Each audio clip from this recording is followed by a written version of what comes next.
আজকে আমি তৈরি করে দেখাবো শুধুমাত্র একটা ডিম আর এক বাটি ময়দা দিয়ে কেক বিস্কুট রেসিপি, যেটা খেতে ভীষণ মুচমুচে, দেখতে একটু অন্যরকম হলেও খেতে কিন্তু ভীষণ মজার। তো সন্ধ্যে চা কফির সাথে দারুণ জমে যাবে। তো বন্ধুরা, দেখতে থাকো আমার আজকের এই রেসিপি। আশা করছি তোমাদের ভালো লাগবে। তিলের নাস্তার রেসিপিটি। তো কথা না বাড়িয়ে আমি মূল রেসিপিতে চলে যাচ্ছি। তো প্রথমে এখানে আমি একটা বড় বল নিয়েছি। তো বলের ভিতরে আমি 2টা ডিম ভেঙে নিয়েছি। আজকে এই 2টো ডিম আর এক বাটি ময়দা দিয়ে ভীষণ সুন্দর একটা কেক বিস্কুটের রেসিপি তোমাদের সাথে শেয়ার করছি, যেটা খেতে ভীষণ মজার। দেখো, ডিম দুটোকে আমি ভালো করে ফেটিয়ে নিচ্ছি। একটু সময় নিয়ে ডিমটাকে ফেটাতে হবে। তো ডিম ফেটানো হয়ে গেছে। এখন এদিকে আমি চিনি এক বাটি গুঁড়ো করে নিয়েছি। এবার অল্প অল্প করে চিনির গুঁড়ো দিয়ে আমি আবারও ভালো করে এটিকে মিশিয়ে নিতে হবে। চিনির গুঁড়োটা কিন্তু একেবারে দেওয়া যাবে না, অল্প অল্প করে দিয়ে কিন্তু মিশিয়ে নিতে হবে। তো দেখো, চিনিটা কিন্তু আমি ভালো করে মিশিয়ে নিয়েছি। তো এখন আমি দিয়ে দিব এখানে সুজি। তাই এখানে আমি হাফ কাপ সুজি নিয়ে নিয়েছি। তো সুজিটাও আমি চিনির সাথে আর ডিমের সাথে ভালো করে মিশিয়ে নিব। তো এই কাজটি কিন্তু একটু সময় নিয়ে করতে হবে, তাহলে কিন্তু ভালো মেশানো হবে। আর আপনার কেক বিস্কুট নাস্তার রেসিপিটি কিন্তু খেতে দারুণ লাগবে। তো দেখুন, সুজিটা দিয়ে আমি ভালো করে নেড়েচেড়ে কিন্তু মিশিয়ে নিয়েছি। এখন আমি দিয়ে দিচ্ছি স্বাদ মতো লবণ। তো লবণটা দিয়েও আমি ভালো করে মিশিয়ে নিয়েছি। এখন দিয়ে দিচ্ছি 1 টেবিল চামচ ভ্যানিলা এসেন্স। অনেকেই আছেন ডিমের গন্ধ পছন্দ হয় না। তো আপনাদের হাতের কাছে যদি ভ্যানিলা এসেন্স না থাকে, আপনারা লেবুর রসও কিন্তু দিয়ে দিতে পারেন। আর দিয়ে দিচ্ছি হাফ টেবিল চামচের থেকেও একটু কম বেকিং পাউডার। এবার আলতো হাতে এটাকে মিশিয়ে নিব। এটা মেশানো হয়ে গেছে। এবার আমি পেচুলারের সাহায্যে ময়দাটাকেও মিশিয়ে নিব। তাই অল্প অল্প করে ময়দাটা আমি অ্যাড করে নিচ্ছি। আমি একেবারে কিন্তু ময়দাটা দিচ্ছি না, এরকম অল্প করে ময়দা দিয়ে পেচুলারের সাহায্যে ভালো করে একটা ডো করে নিচ্ছি। যতটা ময়দা লাগবে ততটা ময়দাই আমার এখানে দিতে হবে বন্ধুরা। তবে ডোটা কিন্তু এরকম নরম হলে হবে না, আবার খুব বেশি শক্তও হবে না। তো ডোটা আমার মনে হচ্ছে এখানে আর একটু নরম, তাই আমার আর একটু ময়দা লাগবে। আমার এক বাটির থেকে একটু বেশি ময়দা লেগেছিল বন্ধুরা। এবার ভালো করে আমি এটা মেখে নিব। তো ভীষণ টেস্টি এরকম একটা রেসিপি, যেটা সন্ধ্যার চা কফির সাথে জমে যাবে। আর বাচ্চারা কিন্তু ভীষণ মজা করে খাবে। সকালে বা বিকেলে বা সন্ধ্যার যদি আপনার চটজলদি এই কেক বিস্কুট নাস্তার রেসিপিটি যদি থাকে, তাহলে কিন্তু ফ্যামিলি সবাই বসে কিন্তু চা বা কফির সাথে কিন্তু খেয়ে নিতে পারবেন। ডো থেকে এখন আমি পেচুলারটা তুলে নিয়েছি। এখন আমি হাত দিয়ে পারফেক্ট একটা ডো বানিয়ে নিব। তো দেখুন, ডোটা এমনভাবে তৈরি করতে হবে, না নরম হবে না শক্ত হবে। তো এখন আমি এটা রেস্টে রেখে দিব 10 মিনিটের জন্য। তো 10 মিনিট পরে আমি ফিরে আসলাম। তো দেখুন, ডোটা ফুলে কিন্তু অনেকটা ডাবল হয়ে গেছে। তো আমি হাত দিয়ে আবার একটু স্প্রেড করে ভালো করে ডোটা ময়ম করে নিচ্ছি। তো আপনারাও কিন্তু এভাবে করে নেবেন। তো এখন আমি ডোটা নিয়ে নিব বেলনিতে। তো বেলনিতে নিয়ে আমি হাত দিয়ে ভালো করে স্প্রেড করে নিব। তো দেখুন, আমি গোল করে কিন্তু একটা প্যারার মতো বানিয়ে নিয়েছি। এখন আমি হাত দিয়ে একটু স্প্রেড করে নিচ্ছি। এখন আমি একটা বেলনির সাহায্যে ভালো করে বেলে নিব। তো এটা আমি এমনভাবে বেলবো না মোটা হবে না অনেক বেশি পাতলা হবে। তো আপনাদেরকে আমি দেখিয়ে দিব। তো আমি এভাবেই কিন্তু বেলে নিচ্ছি। তো আপনারাও কিন্তু এভাবেই বেলে নেবেন। আর হ্যাঁ, আমার রেসিপিটি দেখতে দেখতে যদি কোনো অংশ ভালো লাগে, তাহলে প্লিজ আমার চ্যানেলটি সাবস্ক্রাইব করে দিবেন আর পাশে থাকা বেল আইকনটি প্রেস করে দিবেন। তো দেখুন, আমার রুটিটি কিন্তু বেলা হয়ে গেছে। তো আপনাদেরকে আমি দেখিয়ে দিচ্ছি। তো এখন আমি একটা ছুরির সাহায্যে একটু ভালো করে চারপাশগুলো একটু সুন্দর করে সমান করে নিচ্ছি।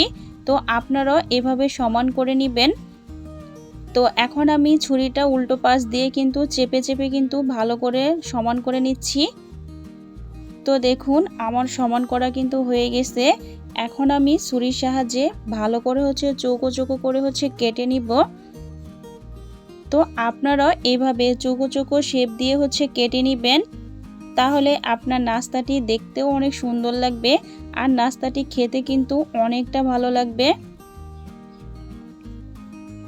তো আমি এভাবে কেটে নিয়েছি। এখন আমি এই পাশ থেকে ছোট ছোট করে স্কোয়ার শেপ দিয়ে আমি কেটে নিচ্ছি। আমি চেষ্টা করেছি নাস্তার রেসিপিটি আপনাদের সাথে অনেকটা সুন্দর আর সহজভাবে রেসিপিটি শেয়ার করার জন্য। তো আমি এই পাশ থেকে তুলে নিয়েছি, এখন ওই পাশে আমি আরও কিছুটাও কেটে নিয়েছি। তো দেখুন আমি নাস্তাগুলো কিন্তু চৌকো শেপ দিয়ে কিন্তু কেটে নিয়েছি। তো এখন আমি ইজিলিভাবে সুন্দর মতো তুলে নিচ্ছি। তো একটা প্লেটে আমি নিয়ে নিচ্ছি সব নাস্তাগুলো। তো আপনাদেরকে আমি দেখিয়ে দিচ্ছি। তো দেখুন আমি সব নাস্তা পিঠাগুলো কিন্তু তুলে নিয়েছি। তো এগুলো আপনাদের আমি একটু কাছ থেকে দেখিয়ে দিচ্ছি, মানে আমি এরকম মোটা করে কেটে নিয়েছি। তো আপনারা এভাবে কেটে নেবেন। তো এখন আমি একটা মিক্সিং বোল নিয়ে নিয়েছি আর নিয়েছি এখানে আমি 100 গ্রাম সাদা তিল। তো আজকে আমার এই নাস্তাটি তৈরি করতে কিন্তু অবশ্যই সাদা তিল লাগবে। তো আমি এখানে একটা মিক্সিং বোলে প্রায় 4 কাপের মতো পানি নিয়ে নিচ্ছি। তো পানিটা আমি এখন নিচ্ছি আমি যে নাস্তাগুলো বানিয়েছিলাম, তো নাস্তাগুলো আমি এক এক করে পানির ভিতরে দিয়ে দিচ্ছি। তো আপনারাও পানি দিয়ে এভাবে কুট করে নেবেন, তাহলে কিন্তু আপনার নাস্তাটি যখন তিলের ভিতরে দিবেন কুট করতে কিন্তু অনেকটা সহজ হবে আর নাস্তাটির গায়ে কিন্তু আপনার তিলগুলো কিন্তু সুন্দরভাবে অ্যাবজর্ব হবে।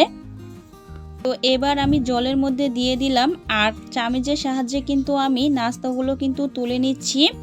তো এবার আমি তিল দিয়ে কিন্তু নাস্তাগুলোকে কোট করে নিব। তো ভীষণ টেস্টি একটা রেসিপি, বন্ধুরা অবশ্যই বাড়িতে ট্রাই করবেন। একদম দেখতে কিন্তু অন্যরকম আর খেতে কিন্তু দারুণ মজার। তো আমি এইভাবে কিন্তু হাত দিয়ে চেপে চেপে তিলের মধ্যে কিন্তু তিলগুলো কিন্তু আমি ভালো করে কিন্তু বিস্কুটের সাথে কিন্তু মেখে নিচ্ছি। আর এইভাবে কিন্তু নাস্তাটি দেখতে অনেকটা সুন্দর লাগছে। আর এগুলো যখন আপনারা তেলে যখন ভাজবেন তখন কিন্তু ফুলে কিন্তু অনেকটা বড় হয়ে যাবে। তো আমি বাকি যে নাস্তাগুলো ওগুলোতেও কিন্তু আমি পানির ভিতরে রেখে তুলে কিন্তু আমি তিলগুলো কিন্তু মেখে নিচ্ছি। আর তিলগুলো কিন্তু হাত দিয়ে ভালো করে একটু চেপে চেপে দিবেন, নয়তো তিলগুলো কিন্তু পড়ে যাবে যখন আপনারা ভাজতে যাবেন।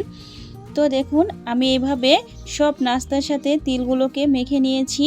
তো এখন এগুলো আমি ফ্রাই করতে চলে যাব। তো আপনাদেরকে আমি একটু দেখিয়ে দিচ্ছি কাছ থেকে। তো দেখুন চুলায় একটা প্যান বসিয়ে দিয়েছি। এখন আমি প্যানের ভিতরে কিছুটা পরিমাণ তেল অ্যাড করে দিয়েছি। তেলটা যখন হালকা গরম হবে আমি এক এক করে যে তিলের নাস্তাগুলো বানিয়েছিলাম তো আমি দিয়ে দিচ্ছি। আর হ্যাঁ, আমি কিন্তু একবারে দেইনি, একটা একটা করে কিন্তু দিয়ে দিচ্ছি, আপনারাও এভাবে দিয়ে দিবেন। আর এই পর্যায়ে চুলার আঁচটা একটু মিডিয়াম টু লো আঁচে রাখতে হবে, নয়তো উপরে হয়ে যাবে ভিতরে কিন্তু হবে না। তো দেখুন মাশাআল্লাহ নাস্তাগুলো কিন্তু ফুলে অনেকটা বড় হয়ে গেছে। তো এখন আমি এক পাশ উল্টিয়ে দিচ্ছি। দেখো বন্ধুরা কতটা পরিমাণ ফুলে যাচ্ছে আর দেখো কতটা সুন্দর লাগছে আর কতটা ফুলে গেছে। তো এভাবে আমি উল্টে উল্টে এই কেক বিস্কুটগুলো ভেজে নিব। তো এখন আমি আরও এক পাশ উল্টিয়ে দিচ্ছি। আর যখন বন্ধুরা তোমরা এই কেক বিস্কুট নাস্তার রেসিপিটি ভাজবে যেন মনে হবে তোমার পুরো কিচেন রুম তিলের ঘ্রাণে কিন্তু ভরে যাবে। তো এগুলো কিন্তু আমার ভাজা হয়ে গেছে। এখন আমি একটা স্ট্রেনারের সাহায্যে তেল থেকে ছেঁকে তুলে নিচ্ছি। তো এগুলো আমি সবগুলোই তুলে নিব। তো বাকিগুলো ছিল, এখন আমি এই বেজে বাকিগুলোকে ভেজে নিব। তো দেখো এগুলো ভাজা হয়ে গেছে, আমি এক পাশ উল্টিয়ে দিচ্ছি। আর যখন তোমরা এগুলো ভাজবে বিশ্বাস করো বন্ধুরা একটা নাস্তাও কিন্তু তোমার ভেঙে যাবে না বা ফেটে যাবে না, খুব সুন্দর মতো কিন্তু হবে। তো দেখো এগুলো কিন্তু ভাজা হয়ে গেছে।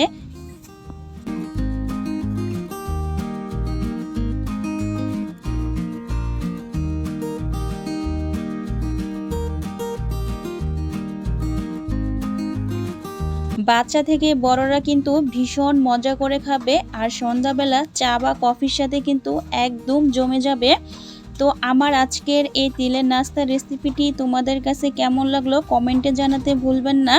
আজকের মতো আমি এখানেই বিদায় নিচ্ছি। আবার দেখা হবে অন্য কোনো রেসিপিতে। ওকে, আল্লাহ হাফেজ।